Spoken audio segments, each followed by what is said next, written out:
당연하죠. 비교와 속도는 빠르게, 혜택은 빵빵하게.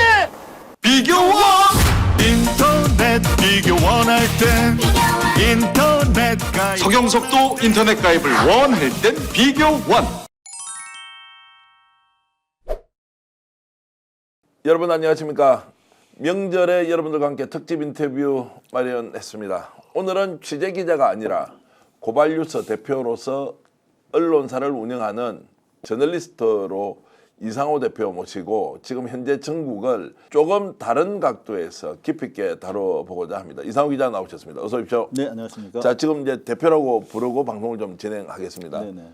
자, 이상호 대표께서는 이제 지금 현재 윤석열 탄핵 국면과 상황에 대해서 저 같은 경우는 굉장히 조급증이 많이 있는데 정상적으로 이렇게 잘 가고 있다, 어쩔 수 없는 면이 있는 것이다라는 쪽과 이거 큰일 나겠는데 자칫 잘못하면 우리가 전혀 생각지도 못한 결론이 나올 수도 있다라는 이 두 가지의 흐름에 대해서는 어떤 쪽의 견해를 갖고 계십니까?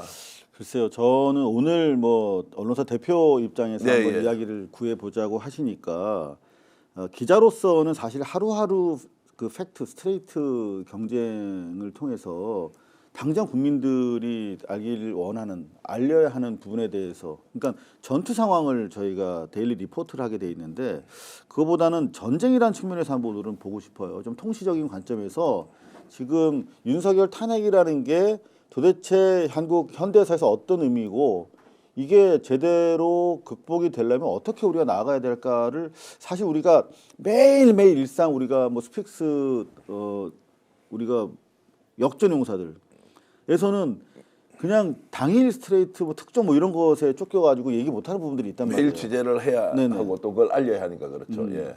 그런데 지금 사실 저희가 우리 전 대표님이라고 하기 전에 저는 예, 전 박사님이라고 예. 하고 15년 거의 20년 전에부터 같이 방송을 했던 분이기 때문에 벌써 생각해 보면 뭐 이 언론계에서 30년 전후의 긴 시간 속에서 정권의 부침을 많이 봤잖아요.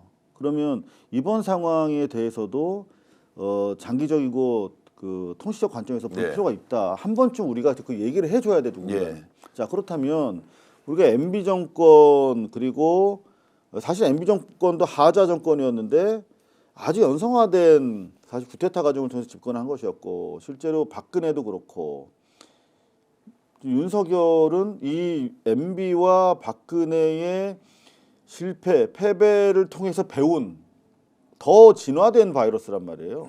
그랬을 때 우리가 훨씬 더 잘 싸워내야 향후에 또 이런 말도 안 되는 수구 정권을 막아낼 수 있거든요. 네. 그러니까 당장 우리가 지금 탄핵으로 꼬린시키는 데만 급급해서는 오히려 큰 싸움을 놓칠 수 있다. 물론 탄핵시켜야 됩니다만 탄핵 과정을 잘 이겨내야 우리가 사회 대개혁을 통한 이른바 역사적 발전을 이뤄낼 수 있다. 이거 좀 뜬구름 잡는 얘기 같지만 이거는 좀 한번 짚어보셔야 되지 아닙니다. 않겠습니까? 굉장히 중요한 얘기죠. 이 탄핵으로 결론이 나겠지만 그 과정에서 쌓였던 이런 상처를 어떻게 치유하느냐에 따라서 더 건강한 이제 몸, 건강한 나라가 되느냐의 질문은 당연히 해야 하는데 일단 직감적으로 지금 현재 앓고 있는 감기가 너무 독해요. 그리고 빨리 끝날 줄 알았는데 생각보다 독감이 너무너무 몸을 괴롭히고 있어. 이걸 탄핵에 비유하자면 야, 탄핵 빨리 왜 안 되느냐, 좀 정리정돈이 됐으면 좋겠는데 왜 이렇게 지루하지라는 이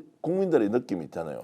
이런 부분은 어떻게 좀 해설을 해주실 수 있습니까? 그러니까 일단 당장 단기적으로 박근혜 탄핵 바이러스를 우리가 이겨냈죠. 그리고 지금 앓고 있는 윤석열 탄핵 바이러스의 차이가 훨씬 이게 더 강하게 이게 그 발전된 형태의 예. 상대방을 우리가 마주하고 있는 거거든요.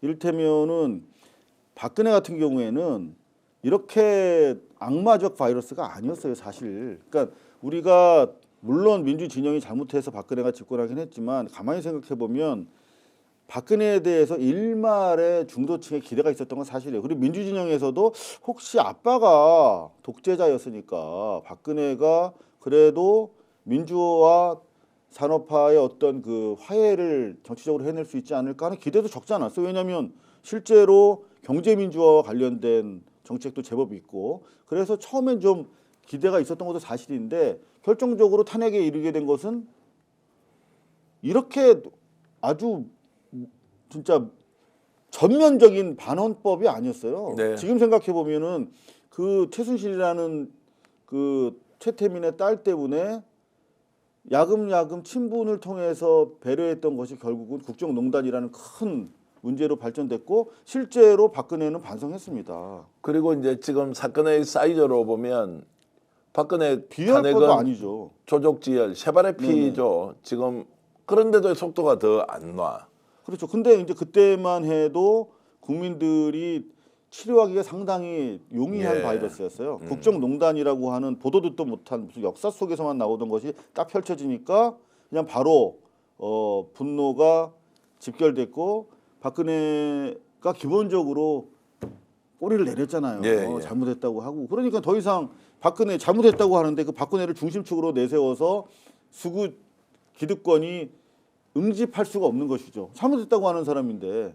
근데 이번은 다른 것이 훨씬 더 죄상이 중하고 복합적인 바이러스야. 이 바이러스는. 네. 근데 문제는 이 바이러스가 자기 죄를 인정 안 해. 네. 여전히. 그렇기 때문에 지금 상당히 가공한 이 상당히 지금 우리가 역사상 처음 보는 이무기를 상대하고 있는 거예요. 괴물을.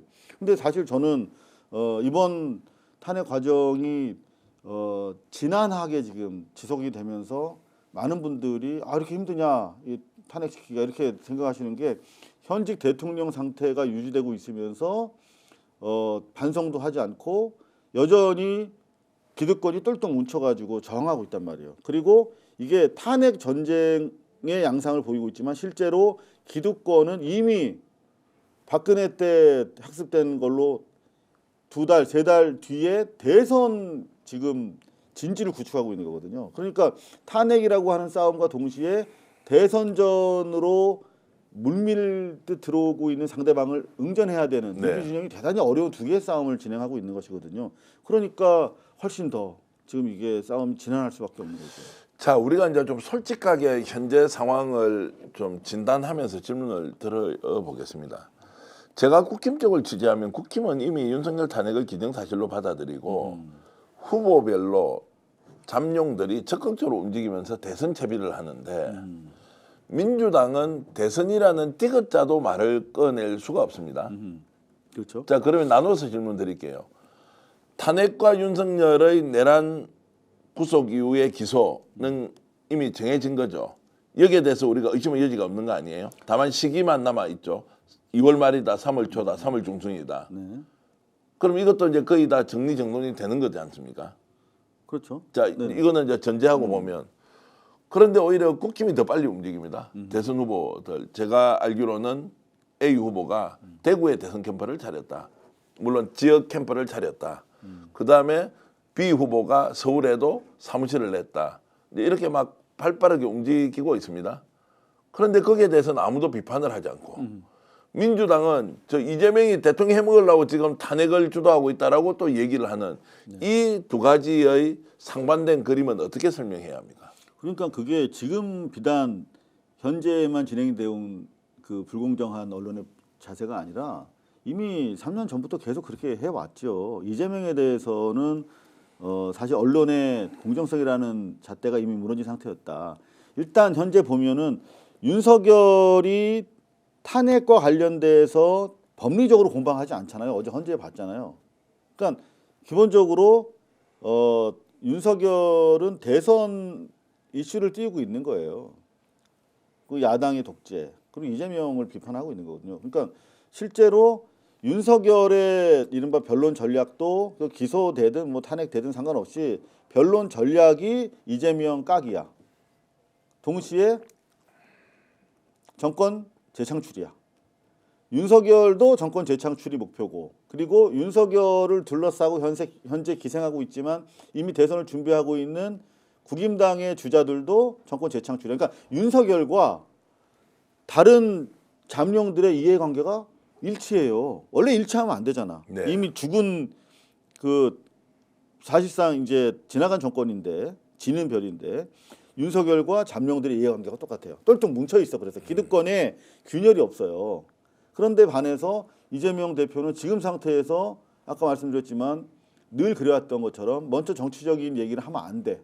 이미 함정과 프레임에 견고하게 억압되어 있기 때문에 너무나 지금 불리한 조건인 거죠. 그럼 이런 상황에서 유일한 방법은 뭐냐? 이재명 대표 스스로가 탄핵과 관련돼서 반헌법적인 처사에 대해서 문제 제기하고 여태까지 이건 잘해왔죠. 네. 동시에 이재명 대표도 사실상 대선과 관련된 이슈 파이팅을 시작해야 되는 거예요. 그냥 가만히만 있어도 어차피 이거는 뭐 윤석열 구속시키려면 이재명도 구속시켜라. 가만히 있어도 어차피 빨려 들어가는 블랙홀 앞에 있다면 계속 노를 저어야지요. 근데 이슈 이재명 파이팅. 대표가 그런 상황에서 적극적으로 발언을 한다. 대통령 선거 그리고 정책에 대한 것들을 가져와 버리면 네. 오히려 지금 반대 진영에서 만들어 놓은 프레임에 그대로 말려 들어가서 봐라 저거 자기 대통령이 하려고 하는 거 아니냐라고 공격을 하는 것에 대한 부담 또는 가만히 걱정인 게- 있어도 예. 대통령 하려고 한다는데 그러면 대통령 하려고 하는 모습 실제로 더 보여줘 버리면 되는 거예요. 무슨 말이냐면 윤석열이 우리가 봤을 때 정말 엉터리지만 사실 3년 전부터 봤을 때 우리는 말도 안 되는 인간이라는 거 알고 있었잖아요. 어떻게 손바닥에다 왕자 쓰고 나와서 국민들 앞에서 토론회를 하냐고요. 정치는 물론이고 일반 공직도 해서는 안 되는 사람이었잖아요. 그거 알고 있었어. 하지만 상당히 많은 사람들이 윤석열을 찍어줬어요. 거기 두 가지 큰 이유가 있다고 생각을 하는데 하나는 이재명 싫은 사람들이 뭔가 이재명을 상대하는 에너지가 있어 이 사람한테. 네. 다른 유약한 사람들보다. 그리고 또 다른 건 뭐냐면 윤석열은 뭔가 할 것 같았어. 위험하긴 하지만 적어도 현 상태는 아니다라고 하는 뭔가 현실에 불만 있는 중도 또는 그 양쪽에 어중간하게 진보든 보수도 있는 사람들마저도 윤석열의 행동력에 사실 플러스를 준 거거든요. 거기다가 김건희도 보니까 상당히 터프해. MBC에서 뭐 시간 끌다가 나간 이상한 그 녹취 그거 보니까 뭐 시원시원하고 뭐 노무현 좋아한다고 그러고 뭐 노무현 영화 보고 남편 울었다고 그러고 그런 면이 있어? 라면서 뭔가 날것의 그 생동감 이런 거 느낀 거예요. 마치 미국의 우파들이 트럼프 보면서 느끼는 어떤 그런 흥미처럼. 그래서 사실은 윤석열은 뭐가 있어서가 아니라 이재명을 반대하고 싶은데 뭔가 할 것 같은 사람이었기 때문에 뽑아준 거예요. 근데 반면에 이재명이라고 하는 소위 말하면 자기가 말하는 변방 사또로부터 중앙정계로 진출해서 대권 주자까지 올라간 사람의 행로를 보면 지난번 대선 때도 나왔잖아요. 이재명은 한다. 이재명의 실행력, 이재명의 돌파력 때문에 이재명이 오늘의 이재명이 있는 건데 그 오늘의 이재명이 없어졌어. 안 보여 지금. 뭔가 대단히 조심스럽게 처신할 수밖에 없는 거야의 당수로서의 제한된 입장도 있겠지만 이재명도 한다고 해서 여태까지 왔는데 지금 너무나 뭔가 보이지 않는다라고 하는 것 때문에 중도 그리고 뭔가 아젠다 세팅 뭐 4대 개혁 뭐 문재인 때 못했는데 하겠다 뭐 이러면서 당장 지금 윤석열 카르텔을 깨는 데 있어서 가장 유효타는 조선일보 등에 대한 언론개혁 같은 이슈를 만들어내야 되거든요. 근데 그런 거 과거에는 하시다가 지금 안 하니까 어디 갔지? 지지자들 사이에서 대표님이 어디 계시지? 그런 거 하면은 중도에 있는 사람들도 윤석열은 그리고 그 주변에서는 계속 까는데 가만히 있으니까 잘못한 것처럼 보이는 그런 착시가 있단 말이에요. 윤석열 파면까지 어쩔 수 없이 기다리는 것 운명 아닌가 이렇게 질문 던지는 사람도 있습니다. 그 전에 움직여서는 안 된다. 정치 도의상. 지금 탄핵이라는 과정과 이 대선이라는 과정이 같이 진행되고 있잖아요. 저들의 다시 한번 말씀드리면 탄핵을 위기에 있는 윤석열도 정치 투쟁을 통해서 이재명 디스하면서 대선전을 이미 그 표방을 하고 있고 정권 창출이라는 말도 씁니다. 정권 재창출해달라고 예. 로비하지 않습니까? 예. 정권 재창출을 해달라는 말 자체가 원래 현직 대통령이 해서는 안 되는 말이잖아요. 그렇네요. 그렇잖아요. 예. 이미 선거법 위반하면서 선거운동을 하고 있어. 그리고 국임당과 잠룡들도 선거운동을 하고 있단 말이에요. 이미. 그러면 저런 상태로 계시면 안 된다. 민주당. 네. 그리고 특히 민주당의 전사들이 이 팩트 파인딩 그 소위 말하면 탄핵 국면에 박선원 의원 등 그 뭐 김블리 이런 분들이 사실 팩트 파인딩 하는 거 대단히 중요한데 그 외에 그 소위 말하면 민주당의 스피커 있잖아요. 예. 그분들조차도 너무나 점잖고 조용해. 이러면 안 된다는 거죠. 약간 이런 거는 있지 않겠습니까? 중도 포비아, 중도층을 어쨌든 이제 설득해내는 것이 대선의 과정인데 그런 면에서 보면 지금 서두르면 오히려 그 사람들을 잃을 수도 있다라고 하는 것. 근데 여태까지 이재명과 민주당의 정치력은 중도가 무언가 민주당이나 이재명 대표가 행동을 취할 때 지지세로 돌아섰어요. 네. 가만히 움직임이 없는 주자에 대해서는 응원할 수가 없는 거거든요. 근데 그게 나의 이해에 반하지만 않는다면 뭔가 움직임이 있는 사람에 대해서 계속 관심을 가지고 박수칠 수밖에 없는 게 정치의 기본 패러다임이라고 보거든요. 실제로 이재명이 움직일 때 중도도 함께 움직였다. 그런 의미에서 역풍이라고 여태까지 발목을 잡았던 세력들이 적어도 민주당에는 상당히 많이 제거가 됐지만 지금 보면 항상 이렇게 민주당이 조용할 때 보면 소위 말하면 그 구수박 또는 그 민주당 내의 잔존 수박들의 발언력이 커질 때 이재명 대표가 조용하다는 것도 저희가 확인할 수가 있거든요. 예. 지금 상당히 외부에서도 지금 뭐 김경수 지사든 뭐 박모 씨, 김모 부겸 씨 뭐 이런 분들이 계속 또 흔들리기 시작하지 않습니까? 그게 바로 저들이 노리는 것이고 그럴 비밀을 좀 주고 있다. 오히려 치고 나가야 될 시기다 지금. 자, 오히려 치고 나간다는 건 구체적으로 어떻게 하면 된다는 겁니까? 자 보세요. 낙관적으로 전망해서 저는 윤석열이 재판 과정에서도 상당히 태만하게 시간을 끌 거라고 생각을 하는데 확정 판결 나오려면 되게 시간이 걸릴 겁니다. 자 그렇다면 중요한 거는 탄핵인데 탄핵의 결과도 저는 인용되더라도 받아들이지 않을 거라고 생각해요. 재판 그 헌재 재판을 참여하는 것 보면 거의 오락적으로 지금 접근하고 있거든요. 네. 저 헌법재판소라고 하는 그 시민 국민의 주권 정당에서 저렇게 헌법을 능멸하는 얘기를 웃으면서 하고 있다라고 하는 것은 이미 저 결과를 받아들일 별 의사가 없다는 걸로 저는 읽혀요. 그렇기 때문에 그것과 무관하게 이미 저들은 선거전이 시작이 된 것이고 2월 말 3월 초에 탄핵이 되더라도 지금 2개월이고 그 2개월 지나면은 지금 인수위 과정 없이 바로 들어가야 되는 대단히 시간이 집권해서도 개혁하기 어렵지만 지금 선거 준비할 시간도 없는 게 사실이라면 지금 벌써 집권 플랜과 향후 이재명이 뭘 어떻게 할 것인지에 대해서 나오고 있어야 되는 거예요. 네. 우리는. 그런데 지금 뭐 탄핵 때까지 셧다운하우스가 가만히 있자? 저들은 계속 얘기하는데 그리고 탄핵을 받아들일지 안 받아들일지도 모르는데 대단히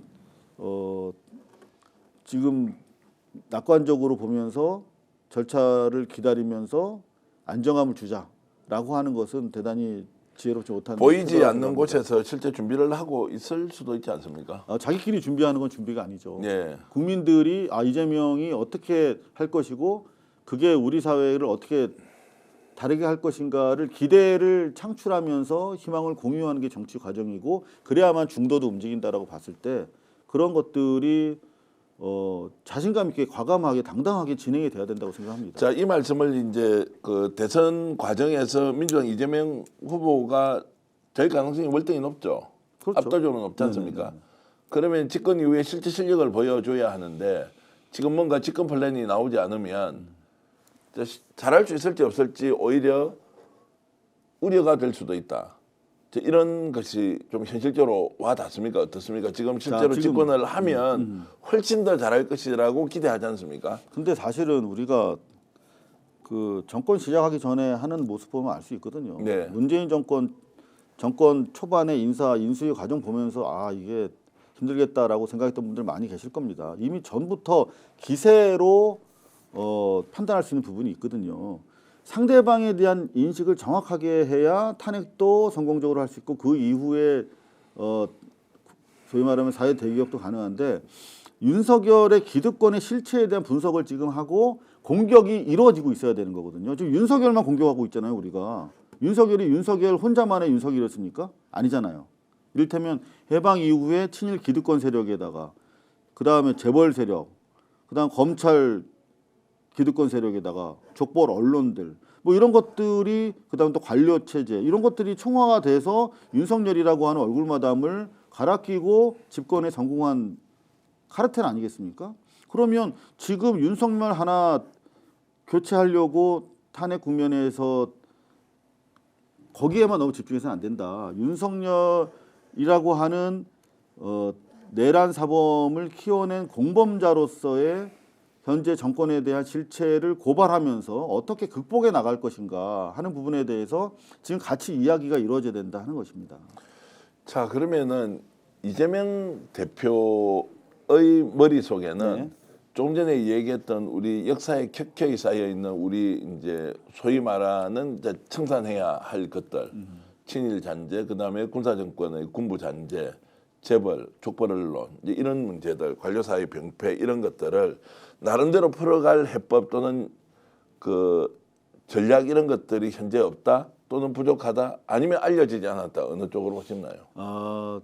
제가 뭐 말씀드리기 조심스럽긴 합니다만 내부적으로 이제 집권 플랜과 그 팀이 구성이 돼서 어느 정도 낮은 수준에서 진행되고 있는 걸로 알고 있습니다. 예. 근데 그래서는 안 된다. 좀 더 그게 광범위한 국민적 참여를 전제로 한 운동 차원에서 기세 있게 진행이 돼야 된다라는 취지입니다. 이를테면 지금 우리가 엊그제 여러분들 헌재에서 정말 아무 말 대잔치가 진행되는 거 보면서 어떤 분들은 허탈해서 웃으셨겠지만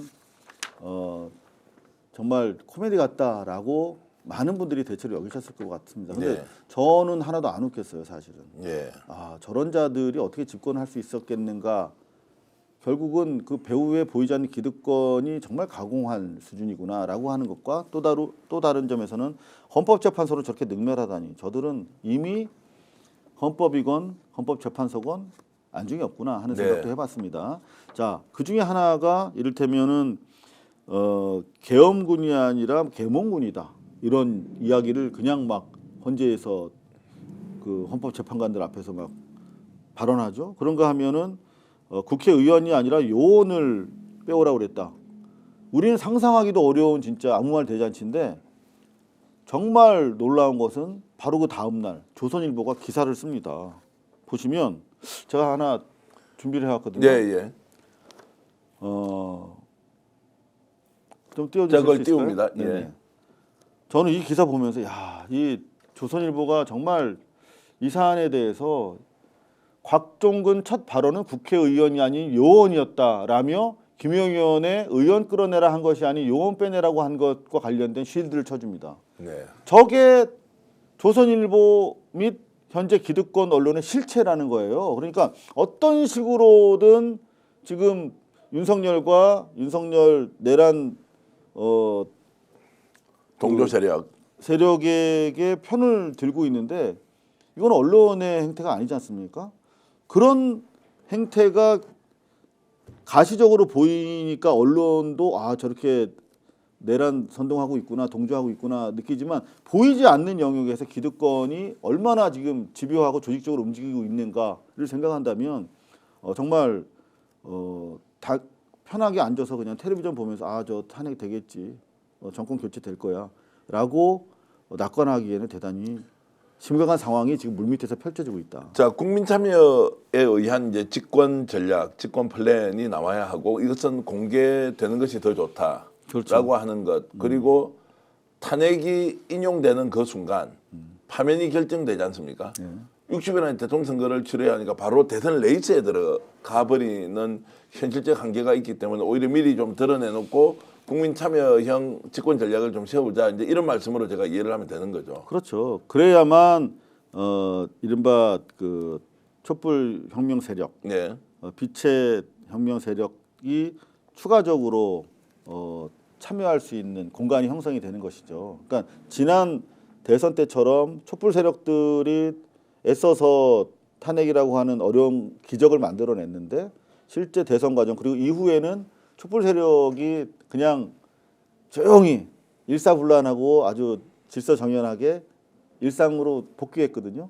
그리고 나서는 사실은 그 촛불의 에너지가 촛불혁명을 자임한 정권에 의해서 개혁으로 이어지지 못했다는 측면에서 이번에는 지금 에너지가 남아 있을 때 실제로 윤석열 내란 세력의 실체가 무엇인가를 드러내면서 자 봐라 언론들이 이렇게 내란 세력과 동조 또는 한 몸이다.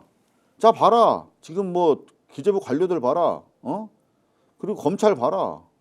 자 뭐 재벌들 봐라. 이러면서 우리가 저런 부분까지도 극복해 내야만 탄핵을 통한 정권의 청산이 되는 것이고 그 다음 페이지로 넘어갈 수 있다라고 하는 것들을 지금 이슈 파이팅을 해도 모자랄 판인데 너무 조용하다는 게 저의 핵심 요지입니다. 자, 그러면 이렇게 조용한 이유가 뭐냐라는 부분 진단해 보겠습니다. 자, 이재명 당 대표에게 뭔가 판단을 제대로 할 수 있는 근거가 없다. 두 번째, 주변 참모들이 나서서 대신 싸워야 하는데 전략을 채워야 하는데 국민들에게 적극적으로 알려야 하는데 그런 것들을 하지 않는다. 세 번째는 실제로 상황이 여의치 않다. 어떤 쪽으로 진단을 하십니까? 사실 뭐 사회 현상, 정치 현상이라는 게 한두 가지 요소 가지고 규정하기 되게 어려운 아주 복합적이고 중첩적인 사안이 겹쳐져 있죠. 근데 이 상황 자체도 사실은 일단 법적인 프로세스가 진행이 되고 있는 가운데 영향을 미치려고 하는 것으로 비치는 행위에 대해서 조심스러운 것도 사실입니다. 근데 적어도 상대방의 모습을 보면 지금 저들은 이제 뭐 궁지에 몰려서 패퇴되는 세력이라고 우리가 보면 이해는 됩니다만 너무나 그야말로 정말 말도 안 되는 행태들을 하지 않습니까? 권성동 같은 경우도 무슨 날이면 날마다 헌법재판소 가가지고 압력 행사하고 그런 거 하면은 허위 사실로 막 재판관 하나하나에 대해서 명예훼손도 하고 실제로 그 심평 변호사인가요? 네. 그 사람은 권성동 하는 거 따라서 페북인가 SNS에다가 차영미 판사가 알고 보니까 촛불 집회 맨날 나가던 사람이다 라고 글 올렸다가 알고 보니 아니네. 아니네. 미안해. 권성동이랑 똑같은 그냥 가짜 뉴스를 계속 이렇게 만드는 그런 과정들 그리고 그걸 언론들이 계속 대서특필해주고 있거든요. 근데 거기에 반해서 우리는 너무나 조용히 상황을 민주적 절차에 따라서 지켜보고 있다. 근데 그거는 아니지 않는가 하는 생각. 왜 우리가 당당하게 요구할 수 있지 않는가 하는 부분이고 그리고 실제로 언론에 좀 더 적극적인 대응을 할 필요 있다. 이를테면 저는 서부지법 방화 미수 및 난동 사건도 났을 때 저는 민주당 의원들이 대거 가가지고 그 앞에서 그 심각성에 대해서 고발하면서 성명도 내고 그림을 만들어서 언론에 뿌렸어야 된다고 생각을 하거든요. 근데 서상목하고 경찰청장 가는데 민주당 의원들이 왜 안 가지? 가장 지금 상황에서 헌법기관의 붕괴를 막아내기 위해서 가장 전방에 있는 사람들이 민주당 의원들인데 경찰청장이나 대행이나 최상목 같은 경우는 지금 사실 내란 쪽에 붙어 있는 사람들로 의심받고 있는데 왜 우리가 거기 가가지고 그 현장을 고발하지 못했지 하는 아쉬움도 있어요. 근데 그런 것들이 계속 상황을 예의주시하면서 낮은 로우키로 지켜보는 게 좋겠다라고 누군가 주장하는 사람들의 목소리가 크기 때문이겠죠. 그래서 이제 다른 거 이를테면 당내 세력에 좀 문제가 있는 거 아닌가. 그러니까 개혁을 적극적으로 주창하려고 하는 초선 의원 중심의 의원들이 좀 목소리가 좀 잦아든 거 아닌가 하는 부분, 그 현실적으로 체킹이 되는 부분이죠. 당장 최상목 의원에 대해서 또는 그 이후에 그 내란 동조 혐의가 있는 국무위원들에 대해서 그냥 한꺼번에 원쾌히 정리하자라고 했던 초창기에 민주당 그 주력 의원들의 목소리가 현격하게 좀 잦아들고 있거든요. 그것도 좀 문제라고 생각하고 그다음에 이 상황 자체에 대한 인식도 상당히 나이브한 부분이 없지 않다라고 하는 측면. 그냥 윤석열만 교체하면 이 국면이 다음 국면으로 접어들 것이다. 과연 그럴까요? 그런 차원에서 적어도 이런 방송을 통해서 그런 문제 제기하는 게 유효하지 않겠는가? 자, 그런 이제 문제 제기를 받아들일 가능성에 대해서는 어떻게 보세요? 이게 이제 이재명 당 대표가 적극적으로 받아들일 수도 있고 민주당 국회의원들이 아 이거 우리가 먼저 주도적으로 나서서 해보자라고 할 수 있는데 자 어떻습니까? 지금 분위기로 보면 민주당이 자 받아들여야 한다는 당이 말고 실제로 받아들일 것이다라고 하는 것은 어떻습니까? 지금 벌써 솔직히 말씀드리면 향후에 촛불 집회에 이제 민주당 의원들은 나가지 말자 이런 소위 말하면 중진 그룹의 의원들의 목소리가 점점 커지고 있어요 민주당 내에서. 실제로 그런 얘기를 들어보셨습니까? 네. 그 중진 그룹의 누군지 모르겠는데 그 사람 이름을 밝혀야겠다는 생각이 드는데 지금 초선 의원 중심으로 예. 이제는 촛불 세력과 좀 거리를 두면서 이른바 안정적인 정권 수권 능력을 가진 정당으로서의 안정적 면모를 좀 갖추자라는 취지의 이야기를 하는 중진 그룹이 있다. 그리고 그 사람들의 목소리가 커지고 있다라고 제가 직접 초선 의원들로부터 듣고 있습니다. 그 사람은 알면 이름을 좀 공개해서 토론이라도 한번 해야 되겠습니다. 이런 에너지를 모아서 집권이나 수권의 기반이 만들어졌는데 이제 어느 정도 상황이 됐으니까 좀 한 발 멀리 떨어져서 보자. 이거 잘 이해 안 되는데요. 근데 의외로 그런 의원들이 상당히 많다. 예. 지금 이른바 전투적 국면에서는 그런 이야기를 하기 어려웠지만 이제 부자 몸조심하는 거죠. 이제는 저들이 봤을 때 일부 중진 보수적 중진 그룹이 분명히 존재하는 건 사실인데 민주당 내에 그 사람들이 봤을 때 이제 뭐 탄핵 돼 가는 것 같고 뭐 조금만 있으면은 뭐 이재명 대표 중심으로 해서 잘하면 우리가 정권 집권할 수 있으니까 이제는 우리가 좀 몸 사려야겠네. 벌써 그런 판단하는 사람들이 늘어나고 있다는 것이죠. 그런 사람들이 목소리가 커지고 있는 와중에 진정한 사회 대개혁을 통한 제대로 된 정권 교체가 되겠는가? 근데 이 말씀하면 지금 내부 총질한다 또는 민주당 열심히 잘하고 있는데 굳이 이런 시점에 비판해야 하느냐 뭐 이런 이야기도 나올 법한데요. 저는 여러분들한테 묻고 싶어요. 지금 우리가 원하는 게 뭐냐고. 그러니까 탄핵을 원하시는지 아니면 정권 교체를 원하시는지 그걸 정확하게 할 필요가 있다. 네. 이미 저들은 탄핵을 넘어서 대선 전선을 이미 형성하고 지금 24시간 뛰고 있는데 우리는 그냥 탄핵 되겠지라면서 이제 잦아든 촛불 그리고 불리한 여론 지형 속에서 그냥 로우키로 지켜보고 있지 않습니까? 대체로. 그러면서 물론 민주당의 처음부터 열심히 하던 의원들은 지속적으로 탄핵을 위한 사법 처리를 위한 팩트 체킹에 주로 나서고 있지 정치 투쟁을 하고 있지는 않잖아요. 그래서 그 부분을 말씀을 드리는 거기 때문에 저는 이게 민주당에 대한 선의의 비판으로 받아들여지지 않으면 안 된다 이렇게 생각합니다. 않으면 안 된다는 거고 지금 지난번 탄핵 이후에 정권을 교체했을 때 우리가 지금 생각하기도 싫은 이런 일들이 반복될 가능성도 있다. 정권만 그냥 가져와서는 아무것도 안 될 수 있다. 죽도 밥도 안 된다. 저는 이제 뭐 다른 부분도 뭐 무식하지만 예. 그나마 이제 기자 일을 하면서 현재 언론사를 하고 있기 때문에 언론 개혁과 관련해서는 지난 30년 동안 일관되게 현장 취재나 여러 가지 뭐 언론 활동을 통해서 이어왔다고 생각을 하는데 당장 저는 가장 중요한 게 언론 개혁이다라고 생각하고 그 다음이 검찰 개혁이라고 생각을 했어요. 지난 네네. 문재인 정부 집권 당시에. 근데 언론 개혁도 못했고 그렇기 때문에 언론 개혁을 못했기 때문에 검찰 기자실의 언론 플레이가 먹히면서 검찰 개혁도 안 된 거거든요. 그래서 저는 언론 개혁이 돼야 그야말로 진정한 의미의 정권 교체가 된다. 자, 지금 이 윤석열 정권이라고 하는 정권을 우리가 심판하기 위해서는 윤석열 정권이 해방 이후에 누적된 수구 기득권의 카르텔이라고 하는 측면에서 인식을 하고 그게 가장 백본으로서 역할하는 것이 언론이라고 이해한다면 정말 절체절명의 중요한 싸움을 하고 있는데 언론에 대한 문제의식은 전혀 보이지 않아요. 그리고 계속 그들이 같은 편에서 가짜뉴스로 이재명과 민주 촛불 진영을 공격하고 있는데 아무런 대응을 못하고 있다는 자체를 봤을 때 이거 다음 정권 넘어가도 똑같은 어려움을 겪겠구나. 네. 개혁 못하겠구나. 라고 저는 눈에 보이는 거를 제가 시청자들한테 얘기 안 할 수는 없지 않습니까? 참 뻔히 보이는데. 이제 귀한 말씀이고요. 제가 듣기에는 자, 그러면 언론 개혁의 방향이 어떻게 돼야 하느냐? 지금 현재 민주당이 이 이슈를 좀 다룬다면.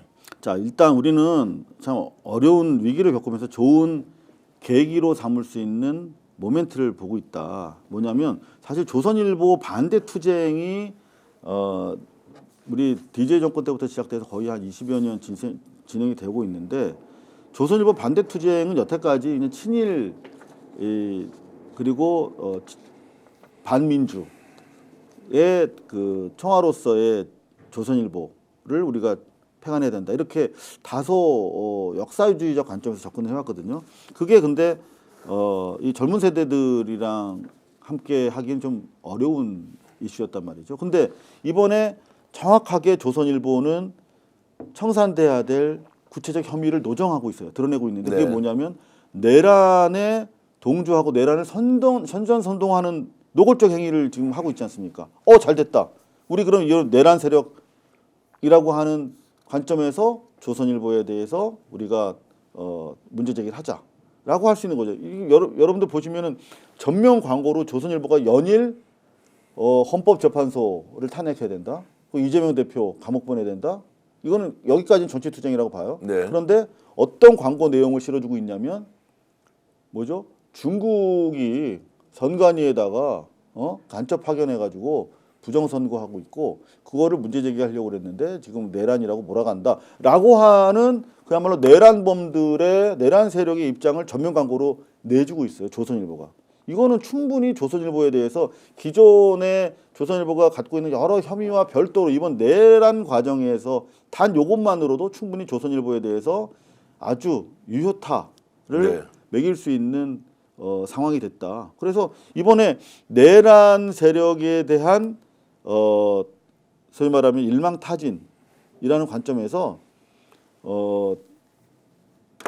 지금 윤석열뿐만이 아니라 윤석열을 구성했던 캐비넷 관료들, 그리고 가장 중심에서 함께 내통했던 유튜버와 조중동 뭐 이런 네. 식으로 해가지고 같이 문제 제기하고 사법 처리를 통해서 반드시 처단해야 되고, 나아가서 공약도 할 수 있겠죠, 대통령이. 네. 후보가 이런 내란 동조 언론과, 그리고 이번에 뭐 법원 폭동을 통해서 나타난 그 혐오를 통한 대중선동, 이런 부분에 대해서 금지하고 처벌하는 뭐 법안을 만들겠다 하는 뭐 공약을 단호하고 낼 것이고. 엄격하게 대응하고 이제 일벌백계의 방식으로 가겠다라고 이제 공개적으로 선언하는 것도 매우 중요하다. 그렇죠. 그렇게 되면 이제 찬반 이슈가 붙겠죠. 예, 예. 그런 걸 즐기자는 거예요. 네. 아젠다를 세팅하고 반성할 놈은 이 아젠다를 반성하라는 거죠. 나를 네거티브로 이재명 싫다고 하지 말고,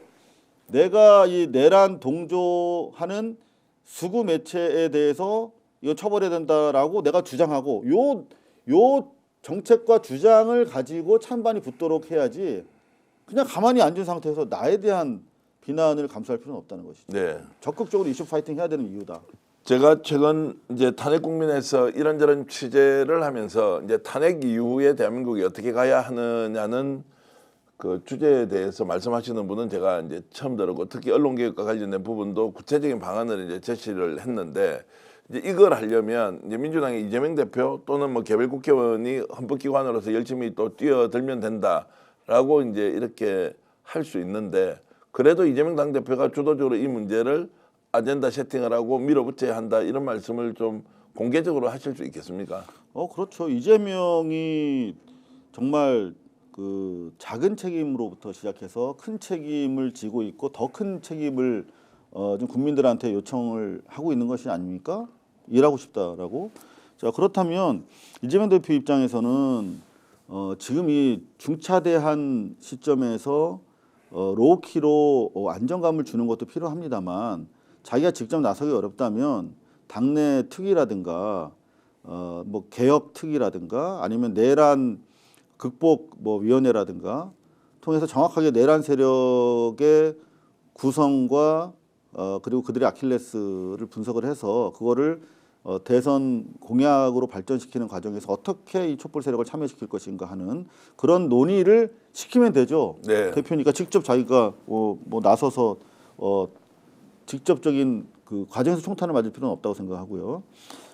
실제로 저는 그렇게 생각합니다. 이 30년을 현장에서 크고 작은 사건들을 보면서 처음에 대응하는 양상 보면 이미 뭐 뒤로 다 보이잖아요. 그 사건 사고라는 것이 반복되면서 이게 구조화되어 있기 때문에 당장 세월호 때 3개월 동안 팽목항에 있으면서 아 이거는 진실 규명 안 된다. 네.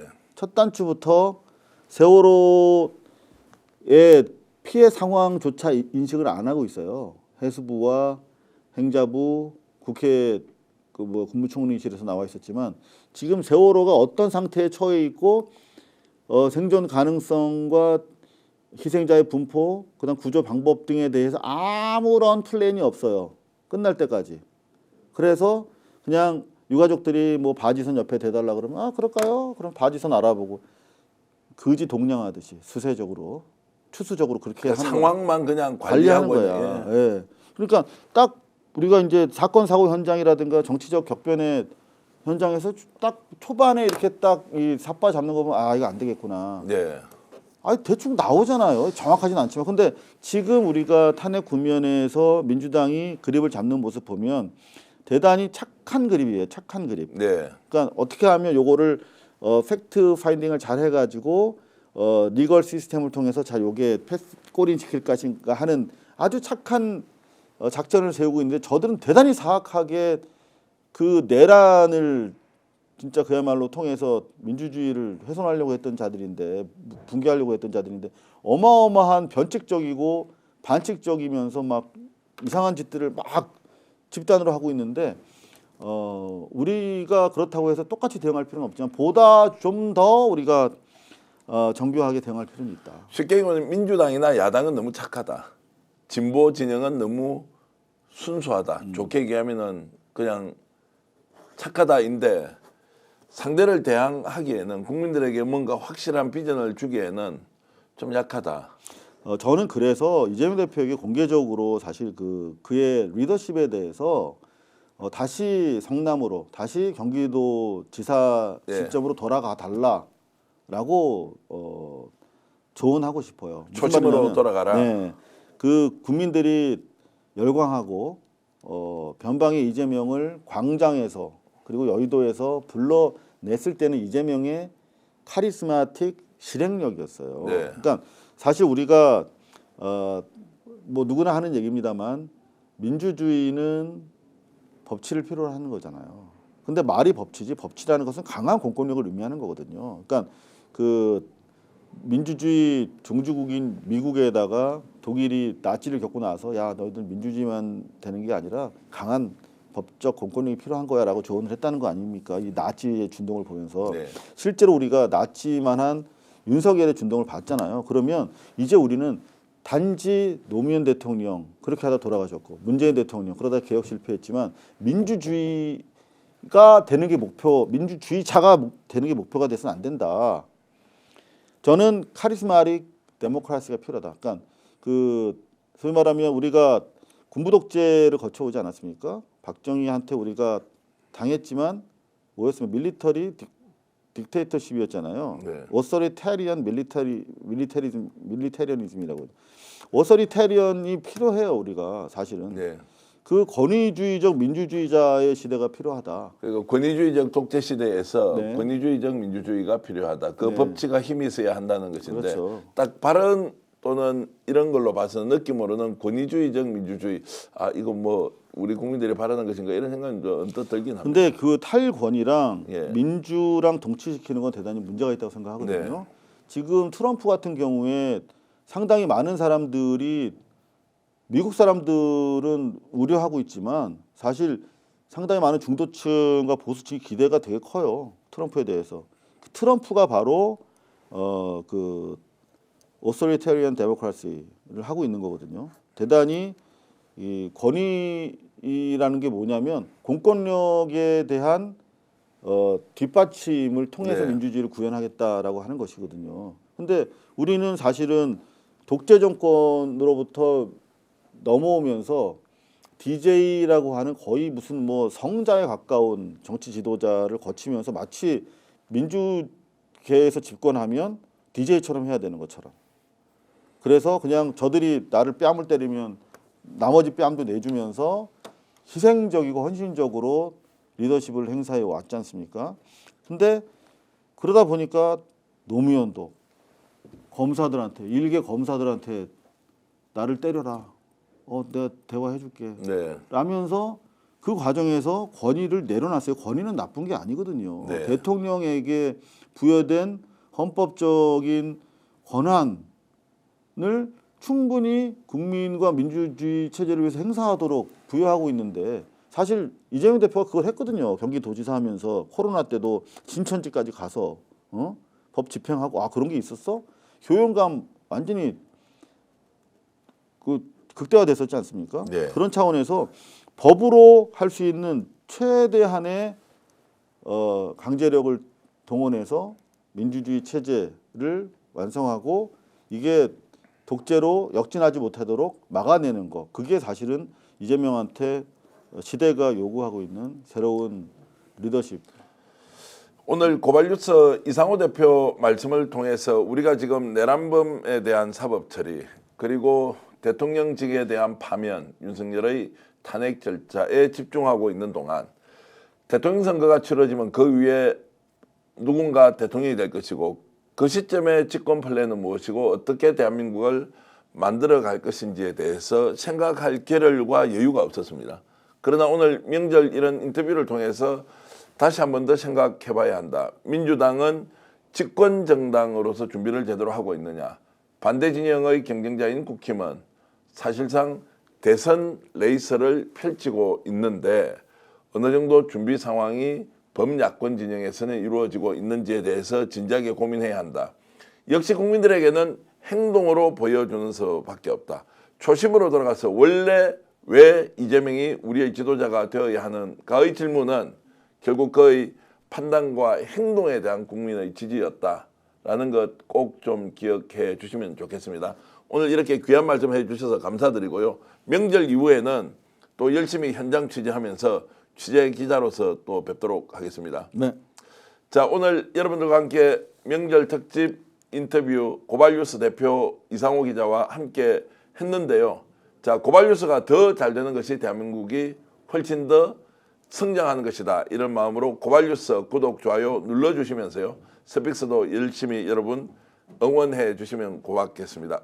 지금까지 시청해주신 여러분께 진심으로 감사의 말씀드립니다. 고맙습니다. 네.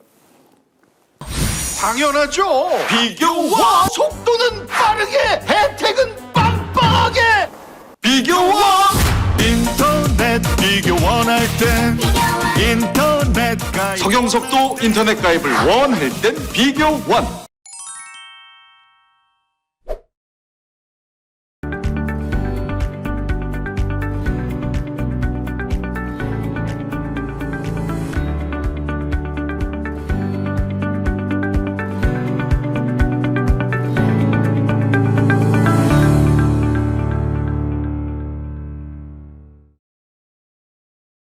스키니랩 다이어트입니다.